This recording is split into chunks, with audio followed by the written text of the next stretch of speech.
Class 3 পাতাবাহার বইয়ের প্রথম গল্প সত্যি শোনা। চলো বন্ধুরা, আমরা প্রশ্ন উত্তরগুলো করে ফেলি। প্রথমে রয়েছে একটি বাক্যে উত্তর দাও। বুড়ো চাষির সংসারে কে কে ছিল? এই প্রশ্নগুলো আমরা একটা খাতায় লিখে নিয়েছি, আমরা সেখান থেকে বলবো। একটি বাক্যে উত্তর দাও, বুড়ো চাষির সংসারে কে কে ছিল? বুড়ো চাষির সংসারে সে নিজে, তার ছেলে ও ছেলের বউ ছিল। চাষির ছেলেটি কেমন প্রকৃতির ছিল? চাষির ছেলেটি অলস ও লোভী প্রকৃতির ছিল।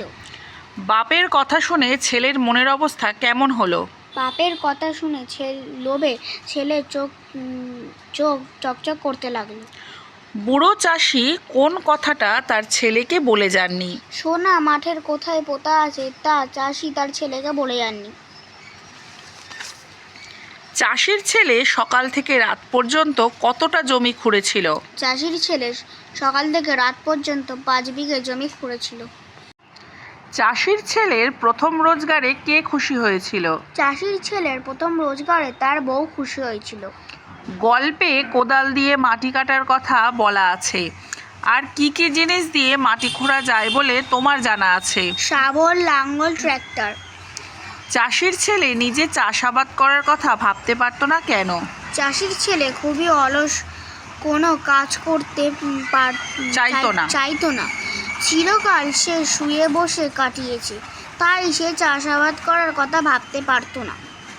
শেষ পর্যন্ত চাষির ছেলের মাঠে কাজ করতে যাবার কারণ কি ছিল? চাষির ছেলে ছিল লোভী প্রকৃতি।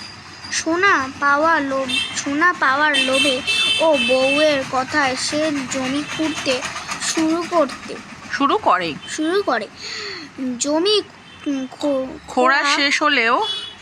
খোঁড়া শেষ হলেও সোনা না পাওয়ায় চাষ করার সিদ্ধান্ত নেয় ও কাজে মনোযোগ দেয়। এবার 3 নম্বর, বন্ধনের থেকে ঠিক উত্তরটা বেছে নিয়ে পুরো কথাটা আবার নিচে লেখো। ছেলের চোখ দুটো লোভে চকচক, ঝকঝক, ঝকমক, ঝিকমিক করে ওঠে। চকচক। চাষির ছেলের বউ ছিল খুব চালাক, সরল, বোকা, বুদ্ধিমতী। বউ বলেছিল, সোনা যদি পাও তবে আমাদের, তোমার, মজুরদের আমার কপাল ফিরে যাবে। চাষির ছেলে ফসল কাটার পর তা কম পয়সায় দোকানে, হাটে, বাজারে বিক্রি করে। আচ্ছা, এখানে কিছু শব্দার্থ দেওয়া আছে বন্ধুরা, তোমরা কিন্তু অবশ্যই সেগুলো মুখস্থ করে নেবে। চাষির ছেলের বউ কোন সময়কে বীজ বোনার উপযুক্ত সময় বলেছে? চাষির ছেলের বউ বর্ষা নামবার আগের সময়কে বীজ বোনার উপযুক্ত সময় বলেছে। সে কোথা থেকে বীজ কিনে এনেছিল? হাট থেকে বীজ কিনে এনেছিল। সে কিসের বীজ কিনেছিল? সে সবচেয়ে সেরা ধানের বীজ কিনে এনেছিল। গল্পের কোন মানুষটাকে তোমার সবচেয়ে বেশি পছন্দ হলো? আমার চাষির ছেলের বউকে সবচেয়ে বেশি পছন্দ হয়েছে, কারণ গল্পে তার বুদ্ধিমত্তার পরিচয় পাওয়া যায়। সেটা বলবো বলেই তো ডেকেছি তোমায়। কথাটি বুড়ো চাষি বলেছে। কথাটি কে বলেছে? বুড়ো চাষি বলেছে। কথাটি বুড়ো চাষি বলেছে। সে কাকে এই কথা বলেছে? সে এই কথাটি তার ছেলেকে বলেছে। আচ্ছা, সে তাকে কি বলার জন্য ডেকেছিল?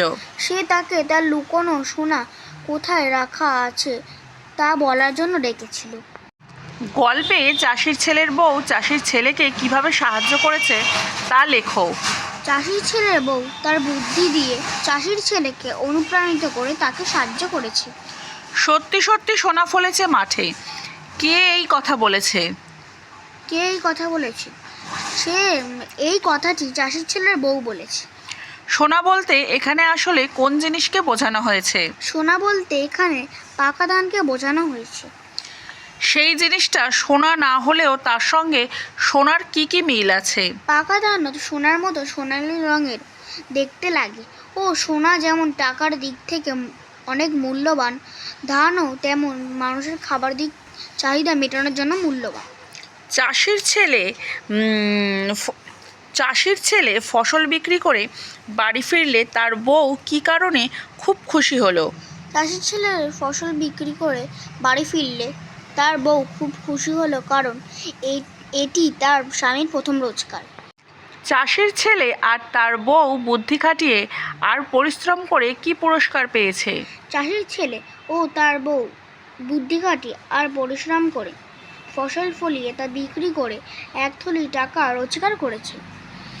ছেলের বউ খুব বুদ্ধিমতী, তার বুদ্ধির প্রকাশ গল্পে কিভাবে লক্ষ্য করা গেল? বৃদ্ধ চাষির কথার গোপন অর্থ চাষির ছেলের বউ বুঝেছিল। সে প্রথমে তার অলস স্বামীকে সোনার লোভ দেখিয়ে 5 বিঘে জমি খুঁড়িয়ে নেয়। এরপর তাকে চাষ করার কাজে অনুপ্রাণিত করে তাকে দিয়ে চাষ করিয়ে নেয়। চলে এলাম 6 নম্বর প্রশ্নে। সোনা সকলের কাছেই পছন্দের, কারণ তার কতগুলো গুণ আছে। সেই গুণগুলো পাশের বাক্স থেকে নিয়ে তুমি নিচের ফাঁকা জায়গাগুলোয় বসাও। এখানে দেওয়া রয়েছে চকচকে, আসল, দামি, ঝলমলে। এগুলো বসাতে হবে ফাঁকা জায়গায়। পিতলের থালাটা সোনার মতোই চকচকে, পাকা ধান সোনার মতোই ঝলমলে, ড্যাশ সোনা দিয়ে গয়না বানানো যায় না। আসল, রূপো চকচকে হলেও সোনার চেয়ে কম দামি। তাহলে বন্ধুরা, আজকের ভিডিওটা এই পর্যন্ত।